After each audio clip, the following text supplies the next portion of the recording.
Hey guys, Nick Hofschulte here. I'm joined with Jarrett Davis of JD Show Pigs, and this is going to be stage 2 is what we're going to call this, of kind of our feeding phases, the way we broke down the feeding phases of a show pig. And we're going to talk to you about the receiving part of your show pig after you buy from these breeders or at these sales, and kind of what to do and what feeds to use, and how to best accommodate your show pig as it's moving into your barn.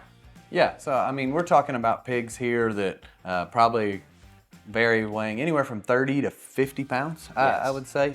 So we're gonna have some different things to talk about, and a little bit of this is gonna depend probably how your pig looks and where you got your pig. If it was an off the farm kind of pig that was real natural, or maybe one that had been gassed up pretty good for a pig sale. So we're gonna talk about some different scenarios and the way to work through that. I would say rule of thumb for me, just the standard is to put them on quick start when you get them home. I mean, most pigs that we're buying are probably around that 40, 50 pound stage and are ready to transition off a baby pig feed and are about ready to go down to quick start. So that's the standard for me, I would say. Quick starts are 18 high fat. Yep. It's an 18 protein. I think it's like a 7% or so fat. So that's our high fat 18 option is what quick start is. Yeah, so I would say, again, that's probably the standard. I think another great option to do, especially for some pig sale pigs, is to bring them home and put them on 20 max. That feed for us works well on pigs that have maybe been exposed to some different bugs and have traveled around the world, been hauled across the country on trailers or some of those things. That feed's medicated. We offer that in 2 options. Yeah. A medicated option with the Mecadox and without. Yeah. So that's a good thing to give your pigs. Yeah, so if you're ordering that, it'll say MD, I think, on the bag that's medicated. So we like to use that a lot of times when we're transitioning pigs in, especially if they've been hauled across the country and exposed to a lot of things. Right. I think the less times you have to maybe poke those things in the neck after you get them in, absolutely, the better. So medicated feed, I think, is a good option for some of those things, especially if your pig gets off a trailer, it's a little skinny, you're a little worried about health repercussions from being hauled. So in that scenario, I think 20 max is a really good product to lean into. Yeah, and both these feeds you've talked about are super palatable. Your pig's gonna like to eat them. I mean, they've got enough fat content in them. They're not gonna just skinny up, wither away right off the bat, and it's just a great transition feed. Yeah, I agree. We get in situations sometimes, obviously, we buy pigs that come with plenty of muscle and plenty of fat on them already, and I know it's a popular thing in today's world to maybe take those home and throw them on something real low protein and real low fat, maybe feed like a 10%. I would strongly advise against doing that. I'm sure you feel the same way. I think a lot of times you're gonna have some negative benefits of that. So if you do end up with one of those pigs that maybe has a lot of early muscle, or just a lot of fat and just needs to slow down a little bit, I would suggest probably putting them on our 16. Yeah.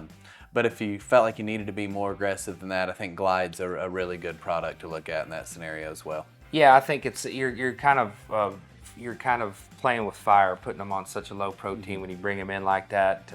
They need that protein to develop their bones and their muscle, and 16's about as low as I like to go, like you said, when you bring them in.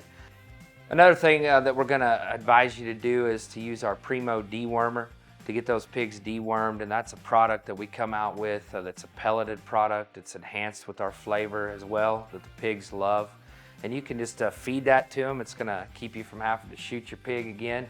Another way to keep from having to do that. And we recommend to start that week to 10 days after you receive your pig.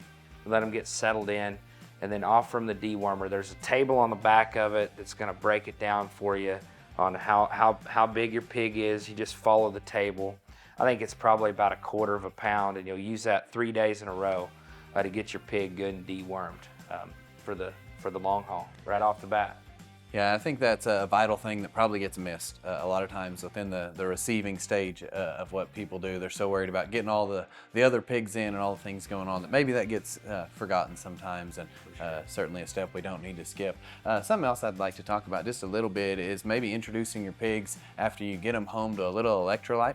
A lot of times these pigs are going to have been hauled a long ways. The temperatures are obviously that time of year can be really hot. We're going to have some cooler nights start moving in, and the biggest thing I think when you get a pig home is making sure they're hitting water well. A pig's not going to be healthy. They're not going to want to eat. They're not going to transition well if they're not drinking well. Obviously we all know water is probably the most important nutrient, so it's vital. So getting those pigs drinking when you get them home is such a big deal. And for me, using a product like Lifesaver or Pink Drink, either one, depending on which one you want to use, I think can really help get those pigs transitioned.